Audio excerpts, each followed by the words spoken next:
Bonjour à toi, cher spectateur. À cœur battant de Keren Ben Raphaël, c'est un film dont j'avais très peu entendu parler, honnêtement. Je voyais vaguement l'affiche, je voyais vaguement le sujet, mais je m'étais épargné toute bande-annonce parce que je ne voulais pas trop en découvrir. Je trouvais que ça avait l'air simplement émouvant, rien qu'à lire le pitch. Donc du coup, je me suis dit, allez, allons voir ce que ça donne.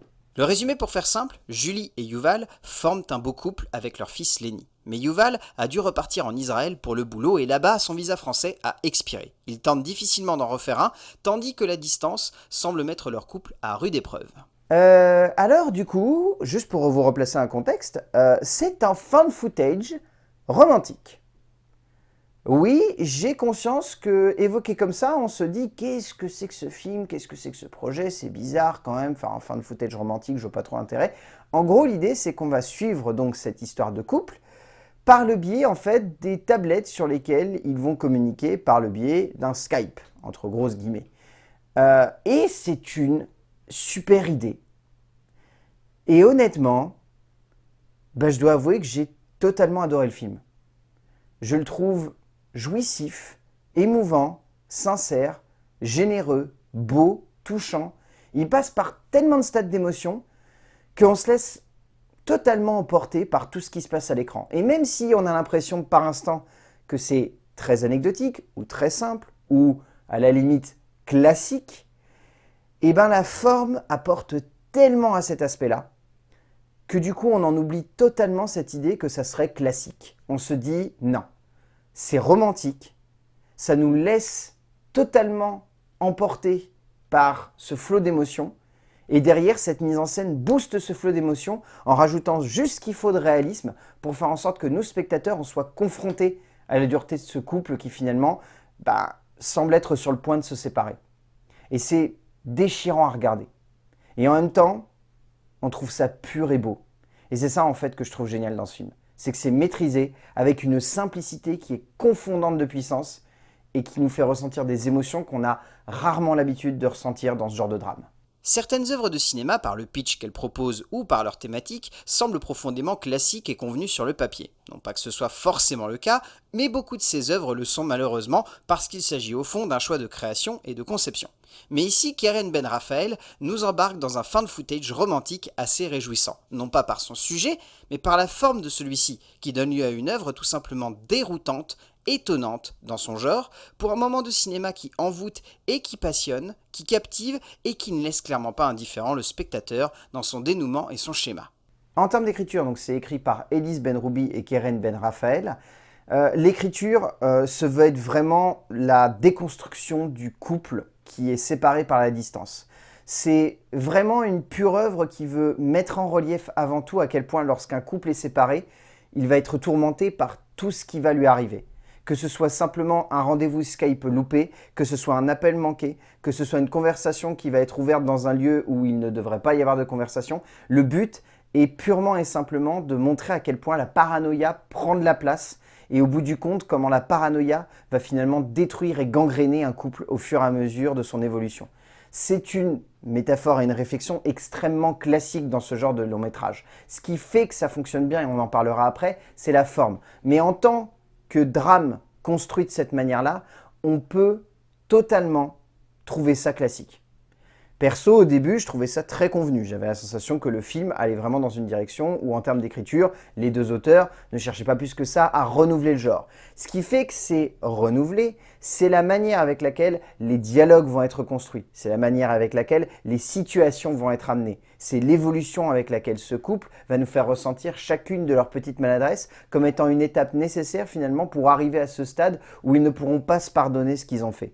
Et c'est ça en fait qui dynamise le récit, qui le booste, qui le rend vraiment intense et qui fait que même si on a cette sensation que c'est classique, que c'est convenu, que c'est cliché, la supériorité finalement de l'originalité du concept permet de donner lieu à un ensemble où on a la sensation que tout est criant de vérité, que presque l'entièreté des dialogues sont improvisés et donc du coup ne peuvent qu'encore mieux marcher face à nous parce qu'on se dit c'est crédible, c'est fort et ça marche. Benroubi et Ben Raphaël veulent absolument mettre ce couple à rude épreuve et composer une aventure cinématographique qui nous passionne, que ce soit simplement par le biais de leurs personnages, mais également par la suite de comment le récit s'envole et se donne à lui-même une profondeur réaliste. que ce soit par le biais des retournements de situation qui sonnent peut-être un peu comme clichés, mais qui jamais ne sonnent comme faux ou faciles, on ressent tout ce qui fait une grande œuvre romantique et épique qui prend au triple spectateur et qui nous fait ressentir mille et une émotions tout du long de ce scénario qui peut sonner comme simple, mais qui résonne comme fort. En termes de mise en scène,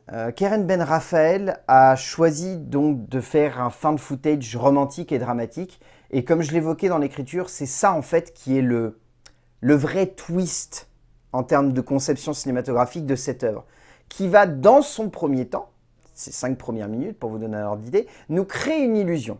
Les 5 premières minutes, je les trouve très envoûtantes.